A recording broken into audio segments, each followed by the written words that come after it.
ജില്ലാ ആസൂത്രണ വിഭാഗത്തിന്റെ ആഭിമുഖ്യത്തിൽ ഇടമലക്കുടി ഗ്രാമപഞ്ചായത്ത് ഹാളിൽ വിവിധ വകുപ്പുകളുടെ അവലോകന യോഗം ചേർന്നു. ജില്ലാ കളക്ടറുടെ സാന്നിധ്യത്തിൽ നടന്ന യോഗത്തിൽ വിവിധ വകുപ്പുകൾ ഏറ്റെടുത്ത് നടത്തേണ്ട പദ്ധതികളെക്കുറിച്ച് യോഗം ചർച്ച ചെയ്തു. ഇടമലക്കുടിയിൽ സമഗ്ര വികസനം ലക്ഷ്യമിട്ട് സാധ്യമായ എല്ലാ സൗകര്യങ്ങളും ഒരുക്കുമെന്ന് ജില്ലാ കളക്ടർ വി വിഘ്നേശ്വരി പറഞ്ഞു. ജില്ലാ ആസൂത്രണ വിഭാഗത്തിന്റെ ആഭിമുഖ്യത്തിൽ ഇടമലക്കുടി ഗ്രാമപഞ്ചായത്ത് ഹാളിൽ ചേർന്ന വിവിധ വകുപ്പുകളുടെ അവലോകന യോഗത്തിൽ സംസാരിക്കുകയായിരുന്നു കളക്ടർ. ഇടമലക്കുടിയിലെ ജനങ്ങൾ അനുഭവിക്കുന്ന വിഷമതകൾ മനസ്സിലാക്കണമെന്നും നിസ്സാര കാര്യങ്ങളുടെ പേരിൽ പദ്ധതികൾ തടസ്സപ്പെടാൻ പാടില്ലെന്നും കളക്ടർ വ്യക്തമാക്കി. വിവിധ വകുപ്പുകൾ ഏറ്റെടുത്ത് നടത്തേണ്ട പദ്ധതികളെക്കുറിച്ച് യോഗം ചർച്ച ചെയ്തു. നിലവിൽ പ്രവൃത്തി പുരോഗമിക്കുന്ന പദ്ധതികളുടെ തൽസ്ഥിതി അവലോകനവും നടന്നു.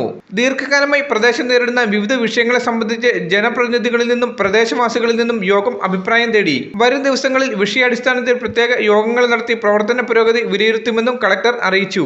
ഇഡലിപ്പാറക്കുടിയിലെ അംഗനവാടി, ഏകാധ്യാപക പഠനശാല, ഇടമലക്കുടി LP സ്കൂൾ എന്നിവിടങ്ങളും കളക്ടറുടെ നേതൃത്വത്തിലുള്ള ഉദ്യോഗസ്ഥ സംഘം സന്ദർശിച്ചു.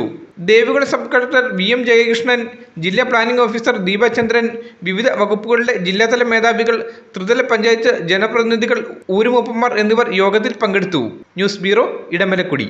എല്ലായിടത്തും വൈഫൈ, എല്ലാത്തും ഇന്റർനെറ്റായേ, നാട് മുഴുവൻ ഡിജിറ്റൽ. നാട്ടാരെല്ലാം ബ്രൗസിംഗിലാണ്. എന്നാ സ്പീഡാ കേരള മിഷൻ. എല്ലാവർക്കും ഇന്റർനെറ്റാ, എല്ലായിടത്തും നെറ്റാ. കേരള വിഷൻ നവകേരള പ്ലാൻ വെറും 199 രൂപയ്ക്ക്.